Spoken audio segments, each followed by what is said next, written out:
information about UFOs and alleged alien visitation, or people who claim to have been abducted. And many of those researchers that I've interviewed, very few of them, or none of them in fact, have put forward an overall complete hypothesis as to why they're here, what their program is, why did they seem to come and go out of our atmosphere, and why do they seem to take people, if that's indeed what they are doing, and what are they doing it for. They seem to, people say it's a genetics program, but Nigel actually puts forward something on the table and says, that's why they're here, this is what they're doing. And he's probably one of the only people who've actually done that, stuck their neck out, shall we? Beings that people encounter in the abduction episodes, they seem to have no sense of emotion, no sense of any countenance of whatever might be going on in the people they abduct. All kinds of pain is suffered, they take people against their will, they don't seem to have any sense of conscience or any human sense of empathy with the people they abduct.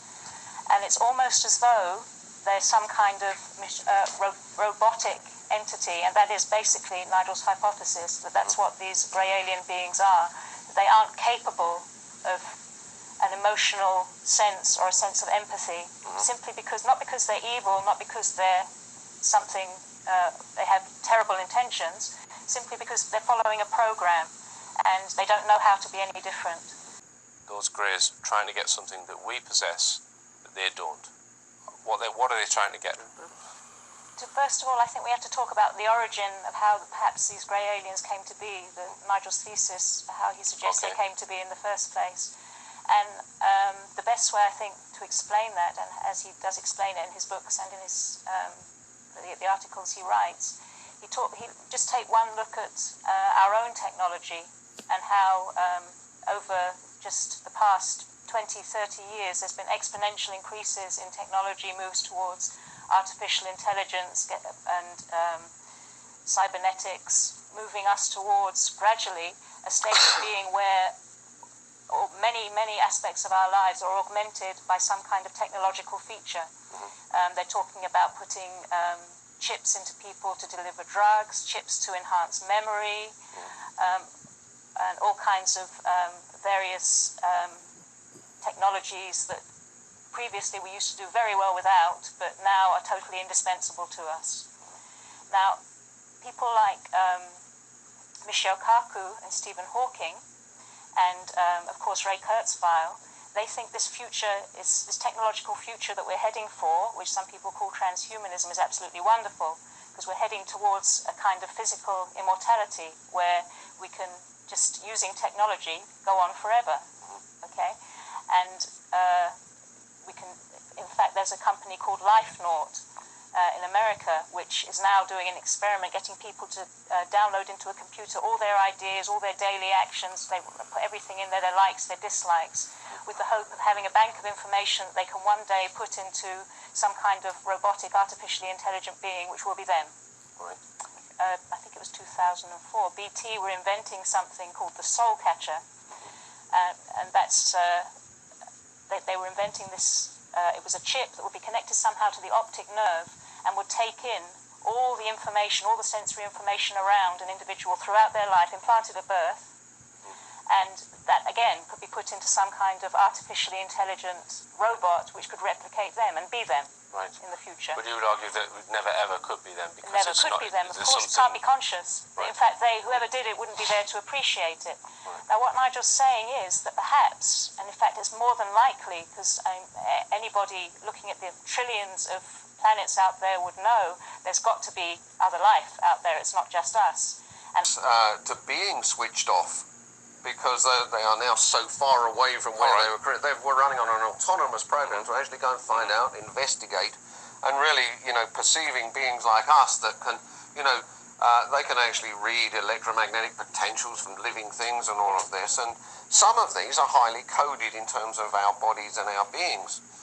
And over time, they can actually sort of spot this trend of birth and rebirth, which they are not able to actually do. They can see advantages in this in terms of potentially overcoming entropy, etc.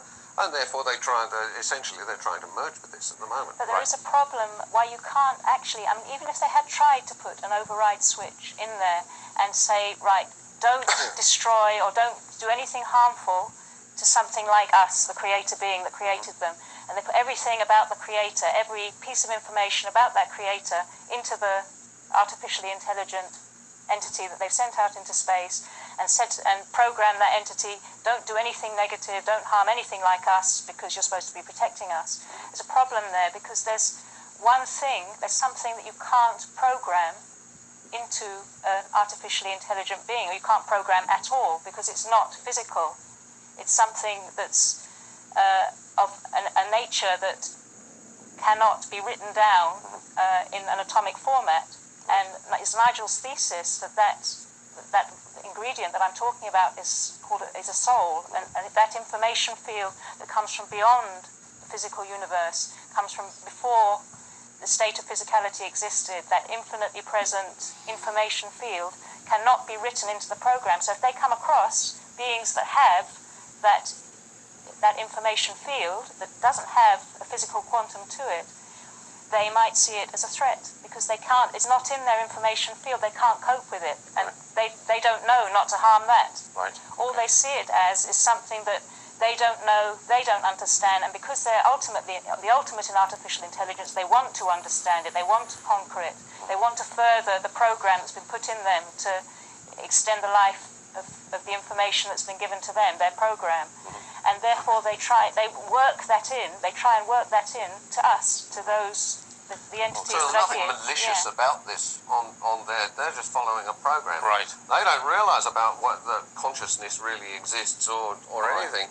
They just see this program running, they think it's a program running in us that's better than that. Or Nigel suggests in his book is that grey aliens for millennia have been tinkering with human genetics, and that the broad races on Earth have been messed with in a particular way. Some people would read this and say that is very racist, but he actually suggests that racism is something which has been introduced by them.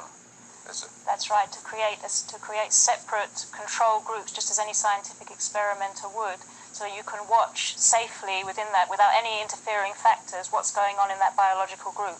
So racism is a perfect way to keep a group's genetically pure, so that they can look at what's going on with their experiments.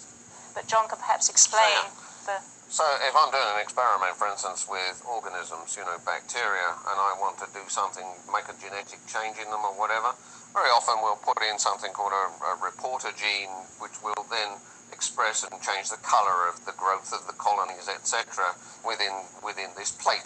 Having seen a difference, which is to the experimenter's advantage, this is actually what I want to achieve because I can then perform my actions on that. I will then take that colony, for instance, and then split it up into different plates and take the other colonies as controls and then move them to different plates. Now, if we go back really to the out of Africa idea, partly the fact that, whether it was a lush environment they were in, there wasn't really much incentive for people to go walking thousands of miles to do things. It's more likely, given this scenario and what Nigel hypothesizes, is that really in the same way that I mess with organisms on plates, that these guys were messing with us as a species, really looking for advantageous genetics. Not so much racism, as we said, these things are running according to a program. They only care about whether they can mess with our genes more efficiently. And it turns out that the molecule melanin, actually, when we mess with genetics and stuff, one of the ways in which we can do it is to use things like ultraviolet light to actually splice the genes in the cells and actually alter the genetics or to get things things we put in to actually take, so that we can almost microsurgically implant them in the cells.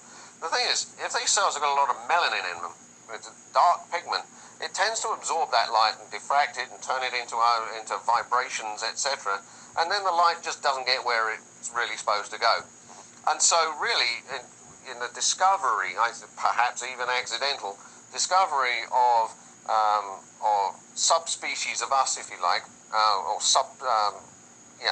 groups of us, which didn't express so much melanin, made it easier for them to get their genetic profiles into us. And therefore they then sort of sent the white people, if you like, or one group further north. You know, some became the Aboriginals of Australia, some were left in Africa. And so there was this great movement of these different populations, and really then they concentrated on the ones which they had most access to. Because so it's not racism in a way. Yeah, as I said, it's accepted that every person on the planet is basically directly descended from pretty much one Eve in Africa. Now, let's say that was a result, all of the variation that's currently on Earth, yes. that was a result of the intervention by the Greys, say, yes. right? Would geneticists not have spotted that in the human genome? Would they not by now have gone, hey, look, this group have been messed with because that genetic change couldn't have happened so quickly?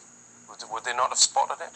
A lot of geneticists think things happen randomly, but random changes can then add up, etc. In fact, a lot of statistics says that random variation, etc., is nearly impossible. And in fact, this has led the genetics crowd really into some really big problems trying to explain things like this. And so what they'll do is, yes, quite rightly, the mitochondrial DNA has fluctuated, and you can backtrack that fluctuation. But what else has happened in terms of other interventions to do with both the DNA and with the things that control what DNA does can actually happen an awful lot faster if deliberately put in there. Right. But there is a special, do you want to explain the special about melanin and how it protects the cell, the DNA inside the nucleus? That's very important. Part of the reason you can't do these experiments, where there's a lot of melanin around, the melanin actually in a lot of people, in black people, it's actually spread out through the skin. It spreads out through the cells and covers everything. But even in a lot of white people, the melanin actually will coat the nucleus of the cell. And therefore the DNA, your central DNA, even in white people, can be actually well protected from the actions of the ultraviolet light. There's no doubt in people with higher melanin, natural higher melanin, that it's far more likely that melanin will be coating the nucleus, the cell wall of the nucleus of the DNA. Now the point about that is that ultraviolet light, which is often used to splice DNA, is blocked by that melanin. It absorbs it. It doesn't allow it in to interfere with the DNA. And it could well be, and this is Nigel's thesis, that this was a blocker for them when they were trying to genetically alter the species. And therefore, when maybe just out of random mutation, something like an albino came along, they discovered, wow, we can get straight in. Right. And it may well be that the paler-skinned nation, people on the Earth, maybe have that pale skin because of this genetic experimentation to make things easier for them to work on human DNA. And in fact, Professor Steve Jones argues that this thing about vitamin D being, paler skin being there to allow vitamin D to be absorbed and so on, all these theories about why pale skin happened in the first place, he believes it's not an adequate explanation. There is no real explanation or justification for the need for pale skin at all. Yeah, because I think if dark skin is always an advantage in every circumstance. Right. Most people would just automatically assume, well, they went to live in the north where there's less sun, so therefore their skin changed colour. But that's not the case. According to Professor Steve Jones, an eminent professor of biology, that is absolute nonsense. Right. And talk about reincarnation. The West, people think they don't talk about reincarnation, but he says that this is not necessarily the case. All religions at some point in time believe in the migration of the soul. That's right. All the mystical sides of all the main world religions, Kabbalah, Gnosticism, Sufism, all the main religions, their mystical sides, which pre-existed their more conventional mainstream sides now, believed in reincarnation. And in fact, the Christian church believed in it until this very strange episode happened with Justinian, who was the head of the church at the time, and his wife Theodora was told by a soothsayer that in a previous life she was a witch. Right. She therefore convinced her husband to take out reincarnation from the Christian Codex. Really? Right. So it may well be that in time, we've got all this going on with these greys trying to assimilate us. Makes the story sound really horrible, for the future of the human race, and it's quite dangerous. But it may be that in times, past, great teachers have come along. In other words, people with souls with more awareness, more closer to the beginning point than we are, have come along really to warn us that this is going on. Because really, in the end, the only way out, if you have an eternal soul, then the only way really to overcome the problem of aliens and stuff is to really remove yourself from the physical component and actually go back to that place where everything is all together. Which is what the great teachers of the past, Buddha, Yeshua, the Jewish name for Jesus, all the Muhammad, all the great teachers are saying this, and that's basically the central pillar of what Nigel's saying. That so he thinks they were warning the human race about. Yeah, it says Jesus came to save us. What's he saving us from? Right. You see, the transhumanists are looking for some kind of physical immortality in a state which is absolutely lunatic, because they can create all of this, and they're not going to be there to be aware or conscious of this artificially intelligent entity they've created, reflecting themselves outside of themselves, and they themselves will be gone. But physical immortality, if you want to be there to consciously appreciate it, is impossible. But immortality beyond the physical state, that's the thing. So really this transhumanism is really sort of a set of physically oriented prosthetics for something awareness and your soul and your consciousness is already able to do if you look at it in that way. But it's beguiling, and so beguiling that people will see And actually get these fields, both the physical field and the outside field, which is you, to really resonate, causing this living structure. Well, when that actually parts, when your blood stops flowing and your biomagnetic field slows down, when you die. Yeah, when you die, that's no longer held in, and it actually gets out. But it has to get out through increasing or decreasing levels of tension, of force. Now, some of these edges of the force are still, because they're enforced, these greys can actually plug into those little edges. They can't get into the place where, where it goes far enough, the force can't get in there. But they can get you along the edge. And if you have, for instance, qualities, that are going to bring you back again, then they can actually sort of put little bits at the edge, sort of nip away at the edge of your soul, if you like, to implant qualities that when you come back again, you're a little more like them. And then when that starts to happen, there's that type of part of you is no longer so much under your control. And therefore, you tend to keep then coming back as being more and more subject to them. And that's a type of hybridization in a way. It's their, according to Nigel's thesis, it's their aim through their program to put their program into us. That's their way of, when he talks about riding piggyback on us, that's what it means, putting their program into us so that we become as much like them as possible, and therefore they live on as we live on in their terms. They believe they're living on. And they do live on, and our bodies do live on. But what is then us is dissolved into a hive mentality. And with what they've done so far, there's no reason to believe they wouldn't do that. They would do everything they possibly can to efficiently and effectively spread their program throughout their human hosts. Right. So there's no reason. And it's reason clear that it's something about us that they want, because if they, with technology like that, if you wanted the planet, why mess around for 200,000 years? You've got the planet. Material, if it's true. Well, as I said, this great teacher, Jesus and the others really said, follow me, and you'll go to the kingdom of heaven. What that really means is that here's a blueprint for how to add things back together in life rather than subtract them. Really, to bring yourself back to that. You were talking about what hope is there when it seems a very negative picture.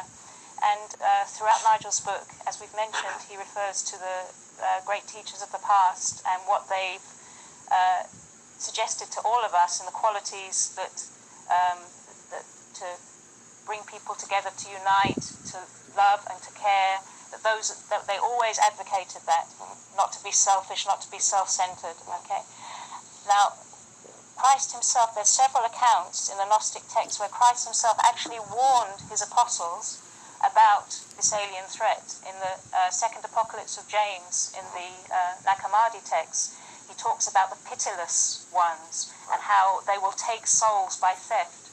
Right. And he warns James of the dangers of all of this. And there's actually another text called the Gospel of Judas, another more recently discovered text, where he actually tells Judas he is of the line, of the seed of an alien entity, and something that is very seems to be something like an abduction or a sighting of a UFO happens. Some kind of craft is described that Judas goes up into.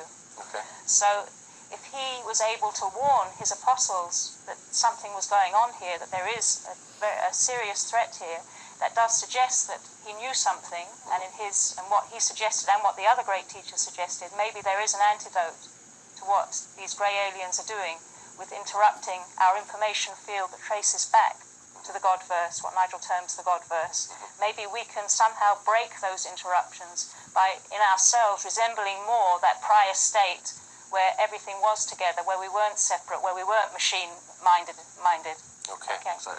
An opposite to transhumanism, very similar to in a near-death experience. People who have near-death experiences, they come back and their lives are transformed. They give people who are previously were businessmen, they give all their money to some charity cause and devote their life to helping people. Countless occasions of this. What those near-death experiences are seeing is the state that he was talking about and the other great teachers were talking about, beyond the atomic state. And their message was, if you focus on that state, you can avoid these terrible threats that are coming at us that we can't do anything about.